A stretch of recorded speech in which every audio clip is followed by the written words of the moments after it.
মুড়ি ঘন্ট খাবে? মুড়ি ঘন্ট সে আবার কি? চলো বানাই।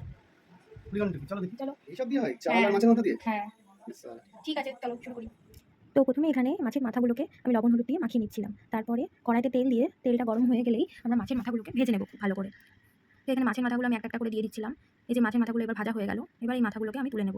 তারপর কড়াইতে আরেকটু তেল দিয়ে, যেহেতু এটাতে আলু লাগবে সেজন্য আমি আলুগুলোকে ভালো করে ভেজে নেব। আলুগুলো একটু ডিপ ফ্রাই করব। আলু ভাজা হয়ে গেলে আলুগুলোকে তুলে নিচ্ছি।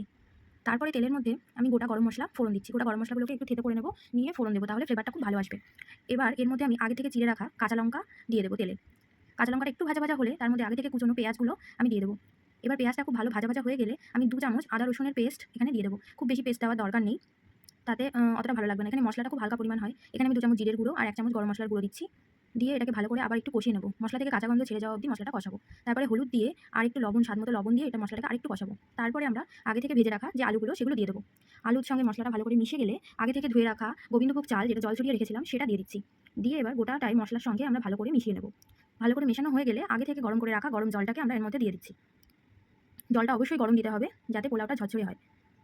তারপরে আমরা এটাকে 15 মিনিটের জন্য ঢাকা দিয়ে দেবো। 15 মিনিট পরে এর মধ্যে আগে থেকে ভেজে রাখা মাছের মাথাটাকে একটু ভেঙে ভেঙে আমরা জালের মধ্যে দিয়ে দিচ্ছি। তারপরে এটাকে আরেকটু ঢেকে রাখবো জলটা টেনে যাওয়া অবধি। এই সময় তোমরা গ্যাসের ফ্লেম একদম কমে রাখবে। দেখো একদম হয়ে গেছে, এটা একটু